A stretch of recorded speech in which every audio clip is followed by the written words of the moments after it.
ধর্মিনী মাটি ও মানুষের নেতা আমাদের শ্রদ্ধেয় নেত্রী জনাব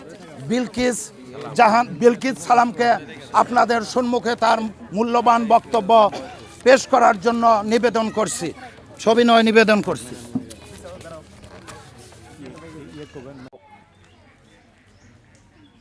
এখানে এসে আমার নতুন একটি স্লোগান মনে হলো যে এরকম একটি সুযোগ আমার মনে হয় অতীতে আসেনি, যে একই মিটিংয়ে এরকম ইলেকশন, বিএনপির ইলেকশনে আমরা শাখা সিঁদুর পরা দিদিদেরকে আমাদের অনুষ্ঠানে পেয়েছি। আমরা খুবই ভাগ্যবান।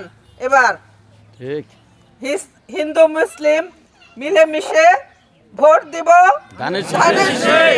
হিন্দু মুসলিম মিলেমিশে ভোট দিব ধানের শীষে।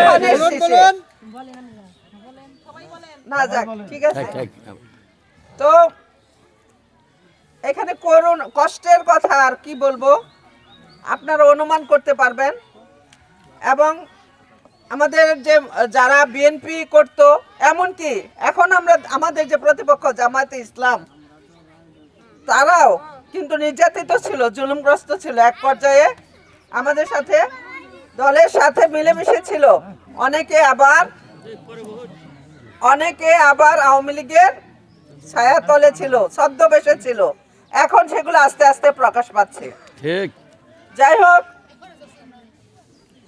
আমার স্বামী জীবন তার সততা এবং আদর্শের ব্রতে নিয়ে তার জীবন কাটমান। ওনারা যাদের সততা নিয়ে কোনো প্রশ্ন ওঠেনি, উপমহাদেশের মধ্যে দুইজন শ্রেষ্ঠ পুরুষ। কাজেই আমি মনে করি আব্দুল সালাম পিন্টু সাহেবকে যারা ভালোবাসে, এই যে নেতা নেত্রী আছেন, আমি মনে করি সবাই হতে না পারলেও বেশিরভাগ যেন তার গুণে গুণান্বিত হন এবং আগামী দিনে শিশুরা যেন তার মতো একজন নেতার জীবনী পড়েন, তাকে নিয়ে গবেষণা হবে, আমি এটা বিশ্বাস করি। এরকম একজন নেতা টাঙ্গাইল 2 পেয়েছে।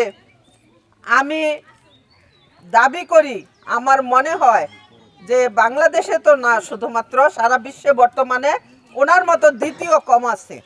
ঠিক ঠিক ঠিক। গত 1 বছরের কথা বলি, উনি যে বের হয়েছেন এই পর্যন্ত, ওনাকে বোধহয় আপনারা দেখেছেন, সাথে যে ভিডিও করছে, সবজি কিনতে দেখেছেন, মাছ মাংস কিনতে দেখেছেন না, তেল কিনতে দেখেছেন, চাল কিনতে দেখেছেন না না না না না, শুধু সবজি কিনতে দেখেছেন, আলু পেঁয়াজ। এই বিপ্লবে এরা ভিডিও করে, আর কেউ কেউ আমাকে ঠাট্টা করে, ওই তো ভাই সবজি বাজার করছে, কে বলছে বাজার করে না? আচ্ছা ঠিক আছে, অসুবিধা নেই। উনি যে আপনাদের সবার মন জয় করতে পেরেছে, বেশিরভাগ মানুষের, এতেই আমি সন্তুষ্ট। ঠিক, এতেই আমি সন্তুষ্ট। আমার বাবার বাড়ি দিয়ে ধনী, কিন্তু আমার তো কোনো বোনেরা চাকরি করেনি। আমার জায়েরা, এরা তো 8 ভাই, আমার জায়েরা তো কেউ চাকরি করে না, তারা তো আমার চেয়ে আলিশান জীবনযাপন করে। ঠিক আছে, সবাইকে দিয়ে সব হয় না।